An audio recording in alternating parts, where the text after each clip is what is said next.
Anyway, this is a duck call I made. I did it in 7 minutes.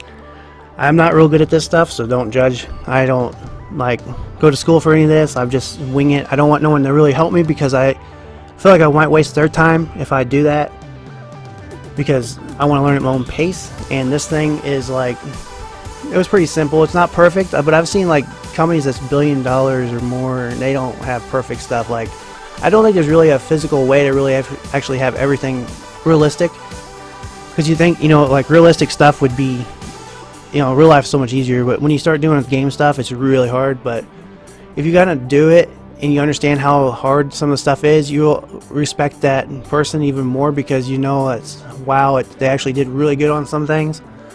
Like Far Cry does different things, like hummingbirds flying around. They actually had the wings flying really fast. How they pulled that off, I don't know. I'm sure there's a logical way in there, and just experience backing it, but maybe not. I don't know. But anyway, this is gonna be the duck call thing I made, and texture. I'm not good at textures. I don't use Substance Painter. I don't make money, so I don't do that. And when my games and stuff start making me money, I will start investing money in it. But I don't want to go and spend, you know, do that. So that's why I haven't bought no schooling stuff, because I don't want to put money out of my own pocket in it just for it to never advance. I don't get donations from it, nor do I want donations for it, because I might just stop. That's my whole thing. I don't want donations, because if I do it, then I feel like I have to do it. And if people's like relying on me to do something and they donate money and they're like, oh, well, you just stopped. Why'd you stop? I gave you money. Why did you do that? You know, I don't want that feeling.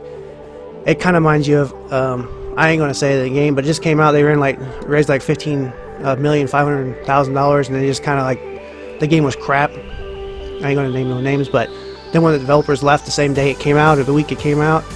So you can say, you know, so that was pretty bad, and there was nothing really to show for. And I'm sure there's stuff that came up, but I mean, it should have been more tested. But here's in game of the duck call thing. I don't know how far this game will go, but it's just like a 3-day-old game, basically. I don't know. I just started messing with it, and I mess with the code, and I decided not to do that. And then I go and do other things, and then because something doesn't work out, I work on it for like 12 hours, and then, you know, whatever. The ducks, they die, but they don't. I didn't put a death animation on them. Well, I made those ducks too. I made that in less than a few hours, but it took me longer to texture a duck, because it's really hard to find a duck unless you have pictures of it, and that's why they're kind of like a little mixed match. And my goal was to have more ducks than just the one mallard duck or whatever. So I wanted a duck game, but I didn't want to have to buy it, especially from a game I don't really care for. So I figured I'd make my own, and it'd be free, and eventually I'll make it, you know, charge if I do it right. Anyway, the duck has one hit on its head. The little circle there is that one hit. You hit it one time, it dies instantly. Body, hit it twice. Wings, hit it twice. So if you hit it once in the wing, once in the body, it dies. So that's how it works. Anyway, thanks for watching. Take care. Bye-bye.